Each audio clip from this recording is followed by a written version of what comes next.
They told us the story was simple. A righteous man named Noah, an ark and a flood sent by God to cleanse the earth of wickedness. But what if? That story is only part of the truth. What if the flood narrative hides a profound truth about who we are and the very essence of humanity? Across the world, from the Bible to Mesopotamian tablets and Hindu myths, tales of a great flood emerge, stories of gods, giants, forbidden knowledge, and cataclysm. Could these myths be fragments of a hidden truth about humanity's forgotten past? I know. You came here because you have doubts and curiosity.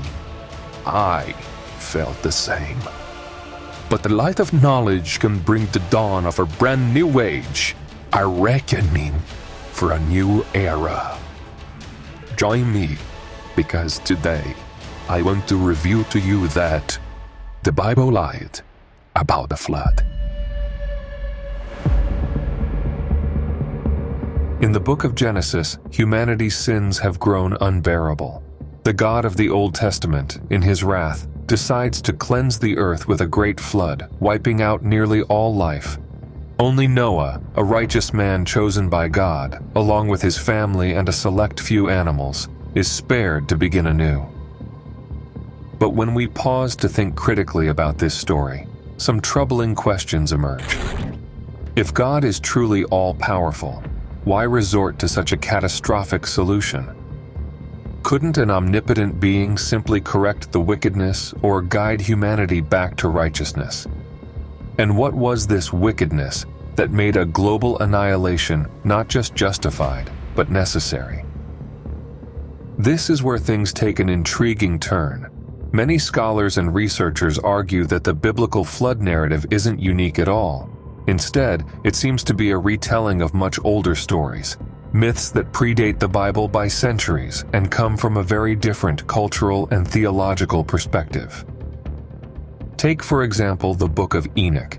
This ancient text has been excluded from the Bible as we know it today, although some versions still consider it canonical. Could the Book of Enoch hold the missing pieces to the puzzle of the Great Flood? What secrets does it reveal about the true purpose of this catastrophic event? I know this is a critical point. After stating that the biblical narrative is a lie, I need to justify to you why I said that. Yes, this entire video is constructed so that by the end, you will fully understand what I am saying and why I am making such bold claims. Without a doubt, these assertions shake the very foundations of our world. The Book of Enoch peels back the layers of the biblical flood story, revealing an alternate narrative that challenges everything we've been told. Within its ancient pages lies a tale of celestial rebellion, forbidden unions, and the devastating consequences of defying divine order. Here, we are introduced to the Benai Elohim, the sons of God. These beings, described as heavenly entities, descended from the heavens to the earthly realm. Their purpose, according to Enoch, was not one of salvation or guidance, but of indulgence and defiance. They took human women as their wives, forming unions that were never meant to exist.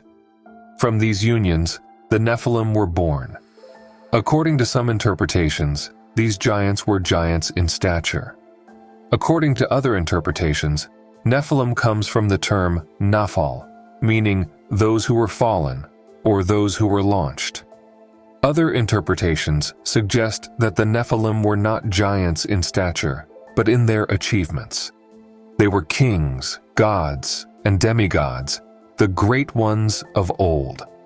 According to the Book of Enoch, they were beings who stood apart from humanity in both form and power. The influence of the Nephilim, however, extended far beyond their physical might. Their very existence disrupted the balance of creation. They were more than mere giants. They were agents of chaos, conduits for the forbidden knowledge their celestial fathers imparted to humanity. The fallen angels, led by the figures like Semjaza and Azazel, are said to have taught humanity secrets it was not meant to know. Metallurgy, the crafting of weapons, enchantments, and other sacred or forbidden arts were bestowed upon early humans. At first glance, these teachings might appear to represent progress, steps forward for a nascent civilization. After all, the ability to forge tools and weapons, to harness the elements, and to manipulate the natural world are hallmarks of human advancement. Yet, in the eyes of the divine, this was not progress, but corruption. This forbidden knowledge, according to Enoch, did more than elevate humanity. It also sowed discord and destruction. As humanity embraced these newfound powers, it grew further removed from its divine origins. War, greed, and chaos spread across the earth, fueled by the misuse of this knowledge. The Nephilim, as the hybrid offspring of angels and humans, played a central role in this upheaval. Their presence was a constant reminder of the celestial transgression that had occurred. They became symbols of humanity's fall into corruption, a fall orchestrated not by humanity itself, but by beings from beyond. Faced with the growing chaos, the Divine Council, the Heavenly Assembly, decided that the only solution was to cleanse the earth of this corruption. In this context, the Great Flood described in the Book of Enoch takes on an entirely different significance than the version in Genesis. The flood wasn't just a punishment for humanity's wickedness, it was an act of cosmic intervention to undo the consequences of the fallen angels' rebellion. It was a reset, a purging of the Nephilim, their influence, and the forbidden knowledge they had unleashed. The fallen angels themselves were not spared judgment. Semjaza, Azazel, and their brethren were bound in chains and cast into darkness, condemned to await their final judgment. Yet even as we explore this narrative, deeper questions emerge.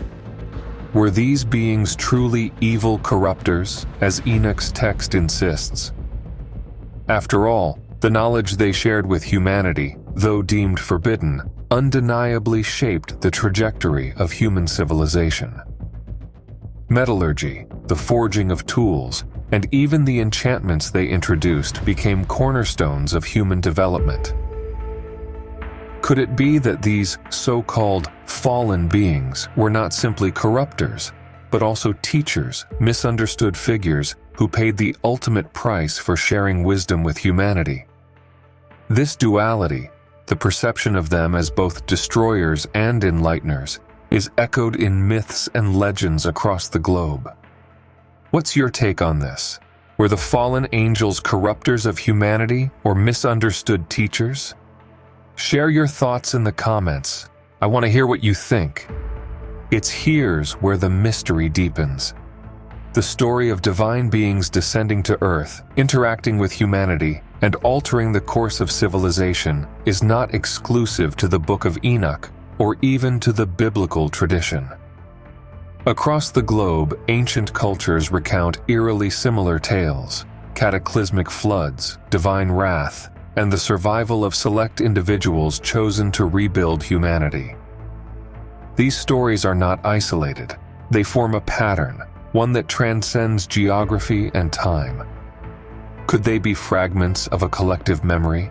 Could the Nephilim of Enoch's account be one interpretation of a larger phenomenon? And what does this shared narrative truly reveal about humanity's forgotten past? In the mythology of ancient Egypt, we find one of the earliest recorded flood myths. It begins with Ra, the sun god and the king of the gods, who ruled over both the heavens and the earth. According to the Egyptian myth, Ra became disillusioned with humanity. The people who were created by him began to rebel against his authority and turn away from the divine order known as Ma'at.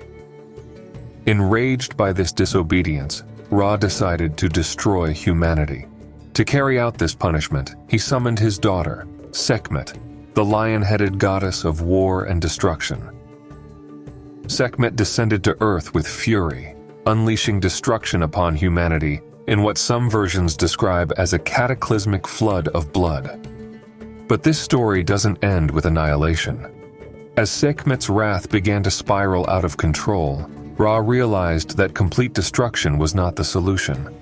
To restore balance, he devised a clever plan to calm Sekhmet. He tricked her into drinking a mixture of beer and red ochre, which she mistook for blood. This caused her to fall into a deep sleep, sparing what remained of humanity. In the aftermath, Ra withdrew from the earth, ascending into the heavens on the back of the celestial cow, leaving humanity to rebuild. This Egyptian tale isn't simply a story of punishment. It's a tale of destruction, intervention, and ultimately restoration. It reveals a cycle of divine wrath tempered by mercy, a theme that echoes in other cultures. In ancient Greece, we encounter the myth of Deucalion and Pyrrha, a story that is remarkably similar to the biblical narrative of Noah. In this tale, humanity had grown wicked, corrupt, and irreverent toward the gods. Zeus, the king of the Olympian gods, decided that humanity's sins had reached an unforgivable level and resolved to cleanse the earth with a great flood. Unlike the Egyptian myth, there is no suggestion of a destructive deity like Sekhmet.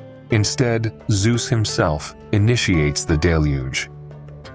Deucalion, the son of Prometheus, the titan who brought fire and knowledge to humanity, is warned of the impending disaster. Prometheus instructs his son to build a chest, a structure reminiscent of an ark, to survive the flood. Alongside his wife, Pyrrha, Deucalion floats on the waters for 9 days and 9 nights as the flood wipes out humanity. When the waters finally recede, the chest comes to rest on Mount Parnassus. Standing on this sacred mountain, Deucalion and Pyrrha perform a ritual to thank the gods. They are then instructed by the goddess Themis to repopulate the earth. Following her cryptic advice to throw the bones of your mother behind you, they interpret this to mean casting stones over their shoulders, stones that transform into men and women, thereby restarting human civilization.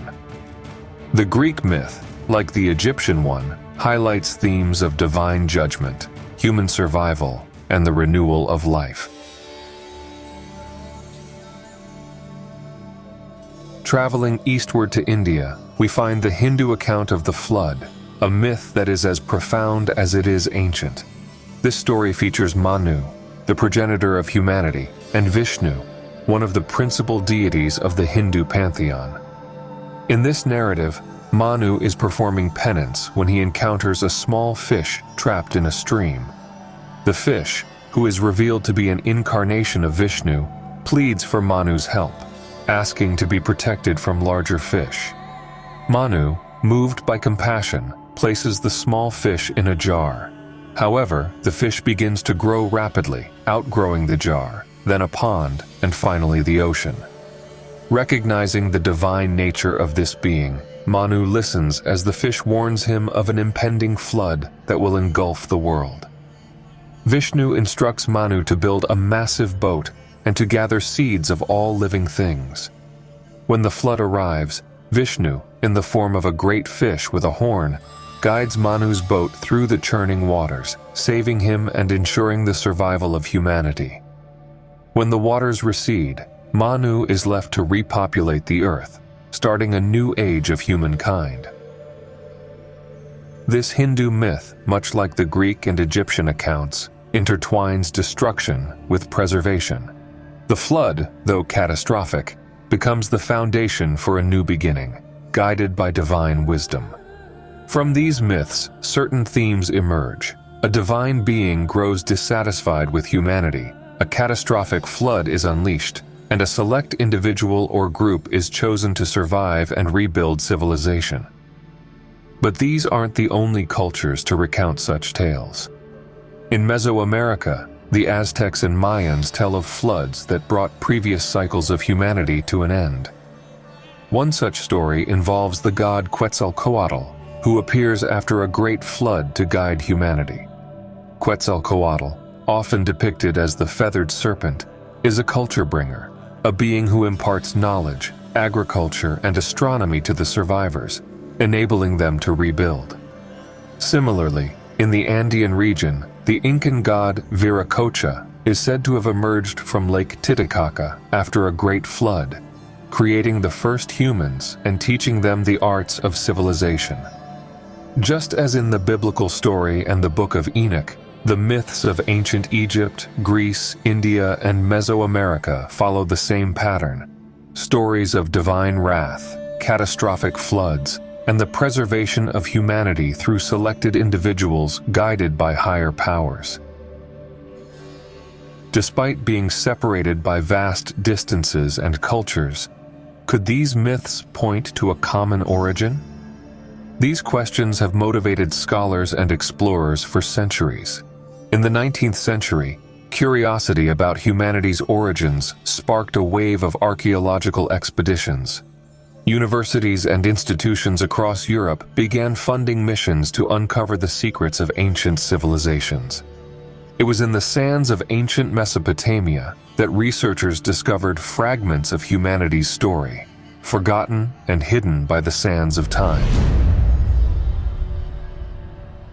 By the 1920s, archaeology had begun to bridge the gap between myth and history. Researchers were unearthing physical evidence that pointed to real events inspiring the ancient stories of a great flood. One of the most compelling discoveries came from Sir Leonard Woolley, a British archaeologist excavating in Mesopotamia. In the ancient city of Ur, Woolley uncovered a massive layer of silt and sediment, evidence of a catastrophic flood that had swept through the region thousands of years ago. This flood layer was buried deep beneath the ruins of one of the world's earliest civilizations, hinting at a disaster so immense that it would have left a lasting mark on the collective memory of the people who experienced it. Woolley's findings aligned with the flood myths of Mesopotamia, including the accounts found in the Epic of Gilgamesh, the Sumerian texts, and later, the biblical story of Noah's Ark.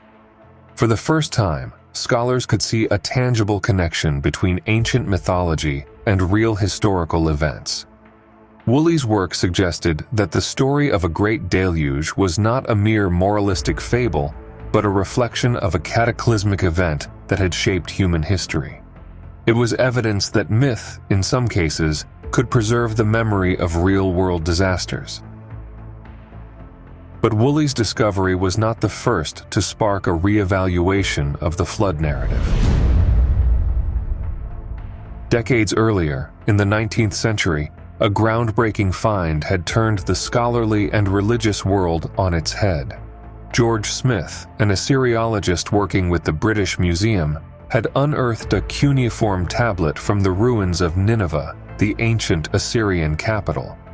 This tablet, now famously known as the Flood Tablet, was part of the Epic of Gilgamesh, a Mesopotamian epic that predates the Bible by centuries.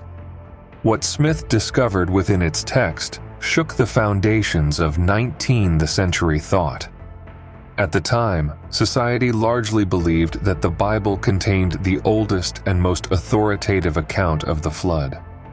Many saw it as the ultimate truth, a divine narrative inspired by an omnipotent God. George Smith himself initially hoped that his work would confirm the biblical story and serve as proof of the Bible's accuracy. But as he painstakingly translated the cuneiform script, the opposite unfolded. The Flood Tablet described a story that was both hauntingly familiar and strikingly different from the account of Noah. In this version, the protagonist was not Noah, but a man named Utnapishtim. Warned by the god Enki, known in later Akkadian texts as Ea, of an impending deluge, Utnapishtim was instructed to build a massive boat, gather his family, and save pairs of animals.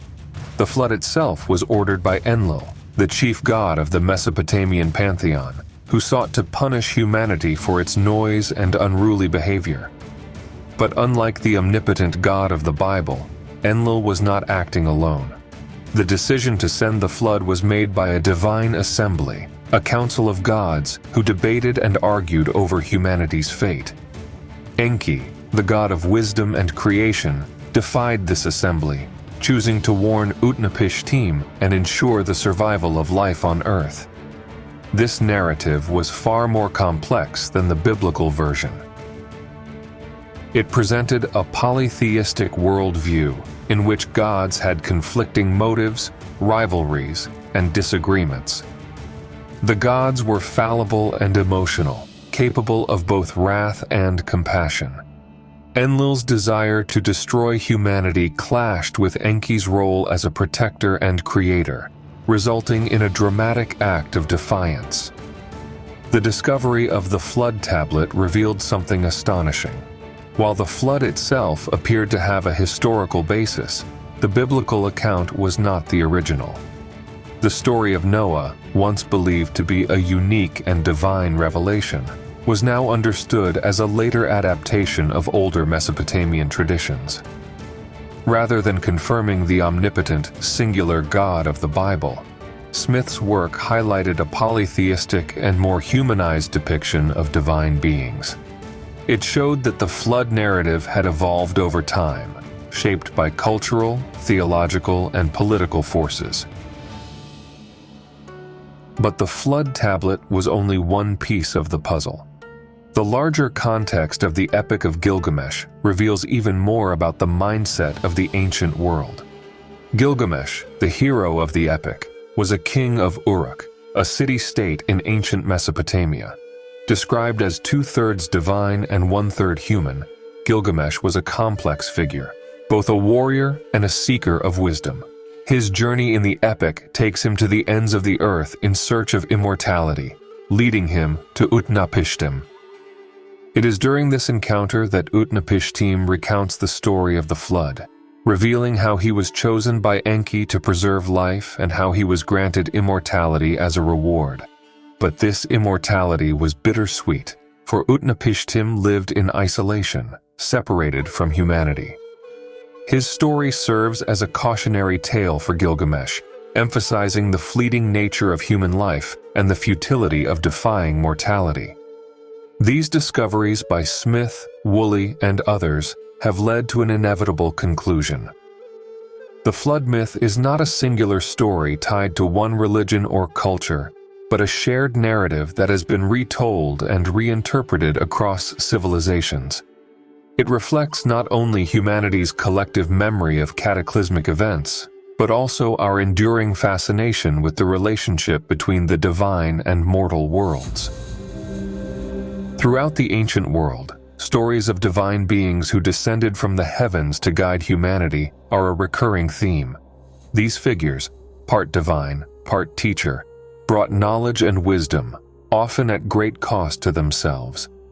In Mesopotamian mythology, these beings are known as the Apkallu, semi-divine sages created by Enki. The Apkallu were not ordinary mortals, but hybrid beings, part human and part fish or bird, embodying their celestial origins. Their mission was clear: to lift humanity out of ignorance and guide early civilization by imparting the sacred knowledge of agriculture, architecture, astronomy, and the arts. The Apkallu were believed to have taught humans the secrets of irrigation, enabling agriculture to flourish in the fertile lands between the Tigris and Euphrates rivers. They instructed humans on temple construction, emphasizing the importance of connecting the divine and mortal realms through sacred spaces. They also revealed the mysteries of the stars, teaching humans to measure time and predict the cycles of nature. These gifts weren't just technological advancements, they represented a leap in human consciousness, a transition from survival to civilization. However, the story of the Apkallu does not end there. According to Mesopotamian myth, these sages existed during the antediluvian, pre-flood age, a golden era when divine beings walked among humans. But when the Great Flood swept across the land, cleansing it of corruption, the Apkallu were no longer allowed to directly interact with humanity. After the flood, only partial divine descendants of the Apkallu, referred to as human sages, continued their work, bridging the gap between gods and humans. The tale of the Apkallu bears a striking resemblance to another ancient account, the story of the fallen angels in the Book of Enoch. In Enochian tradition, the sons of God, or the B'nai Elohim, descended to earth and brought humanity forbidden knowledge, teaching them the secrets of metallurgy, weapon-making, and sorcery. Much like the Apkallu, these fallen angels bestowed wisdom upon humanity that accelerated their development. However, in the context of Enochian tradition, their actions were seen as transgressive, a defiance of divine laws that ultimately led to their punishment and exile. The parallels between these two traditions are undeniable. Both the Apkallu and the fallen angels are portrayed as beings who existed on the boundary between the divine and mortal worlds. Both groups brought transformative knowledge to humanity, empowering early civilizations to rise beyond survival and into the realm of innovation and understanding. But there is a deeper pattern hidden within these myths. The idea that divine or otherworldly wisdom comes with consequences, often viewed as punishment for crossing the boundaries of what humanity was meant to know. Even in the biblical tradition, the theme of knowledge being both a gift and a transgression is central. The story of the fall of man in the Book of Genesis begins with the tree of the knowledge of good and evil. It was humanity's first step toward wisdom and self-awareness, and yet it was marked as an act of defiance. The serpent, often interpreted as a tempter or corrupter, urged Adam and Eve to eat the fruit of the tree, promising that it would open their eyes and make them like God. When they ate, their newfound knowledge of good and evil marked the moment they became more than mere creations. They became beings capable of understanding and choosing. After this act, Genesis recounts a telling declaration from God. "Behold, the man has become like one of us, knowing good and evil." The plural term Elohim, often translated as God, but literally meaning gods, is used here, hinting at a divine assembly or council. This plural phrasing echoes the polytheistic themes found in Mesopotamian and other ancient traditions, where divine beings interacted, argued, and shaped the fate of humanity. In this moment, humanity's acquisition of knowledge is not just portrayed as disobedience, but as a step toward becoming like the divine itself. This theme of knowledge as both empowerment and transgression resonates deeply with the stories of the Apkallu and the fallen angels. Both myths suggest that the act of imparting wisdom to humanity disrupted the established cosmic order. Yet, they also share another striking similarity. The Apkallu and the fallen angels are not unique to Mesopotamian or biblical accounts. Figures resembling them, divine or semi-divine beings who bring transformative knowledge to humanity, appear in myths across the globe. In ancient Egypt, for example, we encounter Thoth, the ibis-headed god of wisdom, writing, and knowledge. Thoth is said to have taught humanity the sacred arts of mathematics, astronomy, and hieroglyphic writing. Like the Apkallu and the fallen angels, Thoth acted as a bridge between the divine and mortal realms, a teacher who provided tools to elevate human understanding.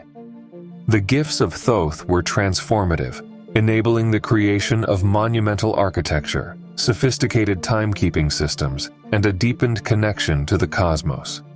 But like the other myths, Thoth's wisdom was also sacred, carefully guarded, and accessible only to those deemed worthy. His role as a divine teacher echoes the Apkallu's mission and the controversial actions of the fallen angels. Moving across the Atlantic to Mesoamerica, we find Quetzalcoatl, the feathered serpent, a god who played a pivotal role in shaping human civilization. Quetzalcoatl was said to have given humanity the knowledge of agriculture, weaving, and timekeeping. He was also associated with the creation of maize, the staple crop that sustained Mesoamerican societies. Like the Apkallu, Quetzalcoatl's mission was one of enlightenment, lifting humanity out of savagery and into a structured, flourishing society. In Hindu tradition, we encounter the Saptarishi, or the seven sages, who were created by Brahma, the creator god, to impart divine knowledge to humanity. These sages taught humans the principles of dharma, cosmic law and order, medicine, astronomy, and sacred rituals. Like the Apkallu, the Saptarishi were intermediaries between the heavens and the earth, bridging the gap between divine wisdom and human understanding. What unites these stories from Mesopotamia, Egypt, Mesoamerica, and India is not just the idea of divine teachers, but the recurring theme of these beings descending during times of upheaval or ignorance. They arrive with one purpose: to help humanity survive, thrive, and reconnect with the cosmic order. Whether they are Apkallu, fallen angels, Quetzalcoatl, or the Saptarishi, they represent a global archetype of the divine teacher, beings who disrupt the natural order to impart wisdom, often at great personal cost. This brings us to a tantalizing question. Could all these myths be echoes of a single truth? Could the Apkallu, the fallen angels, and their global counterparts represent a shared memory of a forgotten chapter in human history? Some researchers speculate that these stories may be symbolic representations of an advanced civilization or beings with extraordinary knowledge who intervened in humanity's distant past. The Sumerians themselves believed that the Apkallu were connected to the Anunnaki, the gods who descended from the heavens. Were the Apkallu merely mythological constructs, or were they based on real beings, perhaps members of an advanced race who guided early human development? And if this was the case, why did their stories become so deeply ingrained in the mythologies of cultures around the world? Many philosophers and historians view these tales as mythological accounts, symbolic stories meant to explain humanity's origins and its relationship with the divine. But what if these are not just stories? What if these accounts are glimpses of real history? For those who subscribe to the ancient astronaut theory, these aren't mere myths, but records of real events, chronicling interactions with entities that descended from the heavens, beings who shaped the trajectory of human civilization. What is particularly intriguing is the consistent theme across these stories. The beings who descended from the heavens did not come to conquer or destroy, but to teach. They brought knowledge of agriculture, architecture, astronomy, and writing, essentially the very foundations of civilization. Yet, there is a stark contrast when we consider the narrative of the Bible. The Bible often condemns those who descend from the heavens. The Book of Enoch describes the fallen angels as corrupters, and Genesis portrays the pursuit of knowledge through the tree of the knowledge of good and evil as humanity's original sin. Knowledge is presented as dangerous, forbidden, something that should not be sought. The Bible not only condemns these beings, but also condemns knowledge itself, casting it as a threat to divine authority. Even today, the questioning of biblical authority or the exploration of alternative interpretations of history is often met with resistance. But if we dare to consider the possibility that these beings were real, if we dare to question, we might uncover a startling realization. These beings may have been here long before humans existed, long before the written word of the Bible. The story of humanity's origins, as told through Sumerian texts and echoed in myths around the world, is far more complex than a simple beginning and end. It reveals not one era, but two distinct periods before the Great Flood, each marked by the presence of the Anunnaki and their profound influence on early civilization. These eras, the time of the gods and the golden age of humanity, offer us a glimpse into a forgotten history, one that was forever altered by the cataclysm of the flood. In the first era, the Anunnaki descended from the heavens. These advanced beings, often described as gods, arrived on Earth and established their presence, creating cities and shaping the landscape of the ancient world. The Sumerian king list names these first cities Eridu, Bad Tabira, Larak, Sipar, and Shuruppak. These were not mere settlements but divine centers, ruled directly by the Anunnaki themselves. It was a time of unparalleled order, when the gods walked the earth, organizing the natural world and laying the foundation for what would later become human civilization. It is during this era that the Atlantis legend finds its place. Plato describes Atlantis as a highly advanced civilization, ruled by semi-divine beings who had descended to Earth. They possessed extraordinary knowledge and power, creating cities of immense grandeur and establishing a harmonious society. Atlantis mirrors the first era of the Anunnaki, where their wisdom and guidance brought order and structure to the world. However, this utopia would not last. In both Atlantis and the Sumerian accounts, a great disaster would ultimately destroy this early divine civilization, ending the time when the gods ruled alone. After this first era came the second, a golden age that began when the Anunnaki created humanity. According to the Sumerian myth of Atrahasis, humans were created as a solution to the labor crisis of the gods. The Anunnaki had grown weary of the hard toil required to maintain their cities and the earth, and so Enki, the god of wisdom, devised a plan. Using clay mixed with the blood of a slain Anunnaki, humanity was born, a hybrid species created to serve their divine masters. Initially, humanity thrived under the guidance of the Anunnaki. It was a time of closeness between gods and humans, when knowledge was shared freely. The Anunnaki taught humans agriculture, irrigation, architecture, and the secrets of the stars.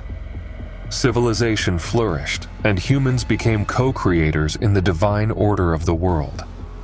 This period, often called the Golden Age, is described in many myths as a time of harmony between gods and mortals. But this Golden Age was not without its challenges. As humanity's numbers grew, so too did its influence and its noise. The texts describe the gods becoming increasingly frustrated with the noise of humanity, which they interpreted not just as literal sound, but as chaos, rebellion, and corruption. Humanity, it seemed, had become more than the Anunnaki had intended. The once harmonious relationship between gods and humans began to break down, and divisions formed among the Anunnaki themselves. Enlil, the chief of the Anunnaki, became particularly enraged by humanity's disruptions. He viewed humans as flawed, troublesome creations who had overstepped their purpose. Enlil's frustrations grew until he decided that the only solution was to destroy humanity entirely. He gathered the divine assembly and proposed the Great Flood, a cataclysmic event that would cleanse the earth of humanity's corruption. The assembly agreed, and the flood was set in motion. But not all of the Anunnaki shared Enlil's harsh judgment. Enki, humanity's creator and protector, could not bear to see his creation destroyed. Defying the divine council, Enki secretly warned Atrahasis, known in the Epic of Gilgamesh as Utnapishtim, of the impending disaster. He instructed him to build a massive boat and gather his family and pairs of animals to preserve life. When the flood came, it was devastating. The Golden Age ended, and with it, the era of unity between gods and humans. After the flood, everything changed. Humanity survived, but the world was no longer the same. The Anunnaki withdrew from direct interaction with humans, though they did not abandon them entirely. Even Enlil, moved by humanity's resilience, made a promise to share knowledge with humans. This knowledge would allow humanity to rebuild civilization. but the Anunnaki also imposed strict limits. They ensured that humanity would never again rise to their former closeness with the divine. Immortality, once the domain of the gods, was forever denied to humans.